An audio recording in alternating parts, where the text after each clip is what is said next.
हरे कृष्णा। गणपति बप्पा मोरया। जय महाकाली। जय काल भैरव। तो आज टॉपिक है आज शाम की उनकी दिल की बातें। शाम के वक्त कोई आपके बारे में क्या सोच रहा है, ये है हमारा टॉपिक। और हम कर रहे हैं रीडिंग। हमारे सामने है टैरो और ओरेकल। रीडिंग होने वाली है for all signs general collective Hindi tarot reading.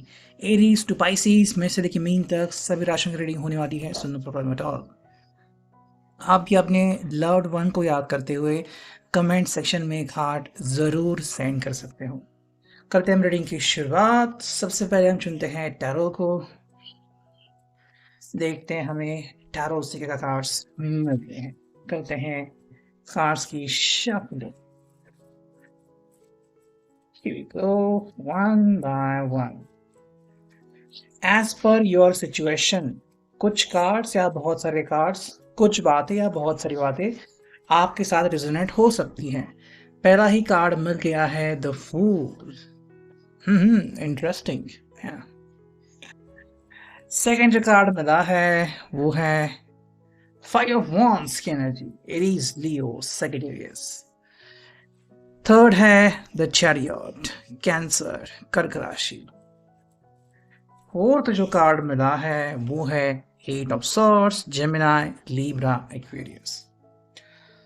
फिलहाल अगर हम इस पर्सन को देख रहे हैं तो वो द फूल की एनर्जी में है, मतलब कुछ अनडिसाइडेड सा है, ज़्यादा कुछ सोचा समझा नहीं है। जो भी फॉलो हो रहा है उसको बस देखते जा रहे हैं, मतलब दर्शक बने हुए हैं। देख रहे हैं क्या सही है क्या गलत, क्या करने से लाभ होगा क्या करने से नुकसान होगा। इसकी जानकारी तो इनको 100% शत प्रतिशत है, बट क्या करना है क्या नहीं करना है इसका फैसला, अंतिम फैसला इन्होंने अभी तक नहीं कर लिया है। तो थोड़ी सी असमंजस अवस्था में भी रह सकते हैं कि भाई क्या सही और क्या गलत हो सकता है, स्पेशली उनके लिए। अगर हम बात करते हैं फाइव ऑफ वॉन्ड्स की, तो कहीं ना कहीं बातें चल रही है और थोड़ी सी अनबन दिख रही है, लेकिन ये अनबन हो सकती है कोवर्कर के साथ हो, या फिर टीममेट के साथ हो, या फिर घर वालों के भी साथ हो सकती है, या फिर अगर हम बात करते हैं आपके बारे में, कहीं अगर आप दोनों के जो ओपिनियन है, अगर आप दोनों के जो मत है वो अगर मैच नहीं हो रहे हैं तो वहाँ पे डिफरेंसेस हमें डेफिनेटली दिख रहे हैं। तो कुछ डिफरेंस यहाँ पे आ रहे हैं जो हमें क्लियर भी दिख रहे हैं कि कहीं ना कहीं पे बातें मैच नहीं हो रही हैं, कहीं ये अलग बोल रहे हैं, हो कुछ और रहा है, और इसीलिए इनके ऊपर प्रेशर ज़्यादा बढ़ रहा है। अब बढ़ते प्रेशर के कारण ये क्या करेंगे क्या नहीं, ये कम्प्लीटली इनके ऊपर डिपेंड है। थर्ड जो कार्ड देखते हैं वो है द चैरियट। जैसे आपको यहाँ पे दो हॉर्सेस दिख रहे हैं, दो घोड़े, और दोनों का ही कलर अलग अलग है। वैसे ही ये हमारी मन की अवस्था दर्शाता है कि कई लोगों को लगता है कि यस, हमारा मन जो है वो कई बार दोलायमान होता है, कभी इधर कभी उधर, और वो कभी क्लेरिफाई नहीं करता कि हमें एग्जैक्टली कौन सी साइड चुननी है, बिकॉज हर साइड के कोई ना कोई साइड इफ़ेक्ट्स तो होते ही रहते हैं ना। मतलब अगर हम किसी के लिए कुछ अच्छा बनते हैं तो शायद कोई हमें बुरा भी समझ सकता है, जाने अनजाने में ही सही। तो ये अपने मन को कंट्रोल करना, ये उनके लिए अभी पहली प्राथमिकता है। नेक्स्ट कार्ड मिला है वो है एट ऑफ सॉर्ड्स की एनर्जी, जेमिनी, लिब्रा, एक्वेरियस। कहीं ना कहीं थोड़े से बंधे हुए महसूस कर रहा है कि भाई मैं अभी इस वक्त क्या करूँ कि मेरा पर्सन जो है, मेरा पार्टनर मुझे सही समझे, मुझे गलत ना समझे, कि भाई मैं कुछ ऐसा तो नहीं कर रहा हूँ जिससे मेरे पर्सन को लगे कि मेरे हाथ बंधे हुए हैं, या फिर मैं अपनी फैमिली के खिलाफ बोल नहीं सकता। हालांकि इनके ऊपर प्रेशर अलग अलग तरीके के हो सकते हैं। कुछ प्रेशर फैमिली का हो सकता है, कुछ प्रेशर टीममेट्स का, अपने फ्रेंड्स का हो सकता है। ऐसे में क्या करते हैं क्या नहीं करते कंप्लीट इनके ऊपर डिपेंडेंट है। नेक्स्ट अगर हम कार्ड देखते हैं तो यहाँ पे है पेज ऑफ सॉर्ड्स की energy, Gemini, Libra, Aquarius. Second card आ चुका है eight of wands, sorry seven of wands. Next मिला है द हायरोफेंट, एंड हमें नेक्स्ट मिला है फोर ऑफ पेंटिकल्स। साइंस की बात करें तो Gemini, Libra, Aquarius, Aries, Leo, Sagittarius. यहाँ पे है टॉरस, और यहाँ पे है टॉरस, वर्गो, कैप्रिकॉर्न की एनर्जी।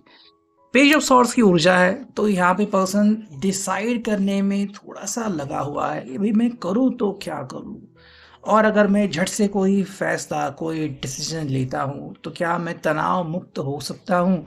क्या मैं स्ट्रेस फ्री लाइफ जी सकता हूँ? या फिर किसी दूसरे को मेरी वजह से स्ट्रेस आ सकता है? या फिर कहते हैं ना कि टेंशन लेने का नहीं, टेंशन देने का। तो कहीं न कहीं ये पर्सन सोच रहा है इसके बारे में। हालाँकि 7 ऑफ वांड्स है, तो हालात वैसे ही हैं जैसा ये छोड़ के गए थे। हालात अभी भी नहीं बदले, ये बिल्कुल 5 ऑफ वांड्स के ऊपर आ चुका है कार्ड। कहीं न कहीं ये डिफाइन कर रहा है अपने आप को कि भई मैं सही हूँ, मैं गलत नहीं हूँ, या फिर मुझे किसी और का सामना क्यों करना पड़ रहा है, मैं किसी और को क्यों बताऊँ कि मैं सही क्यों हूँ या फिर मैं गलत क्यों हूँ, है ना?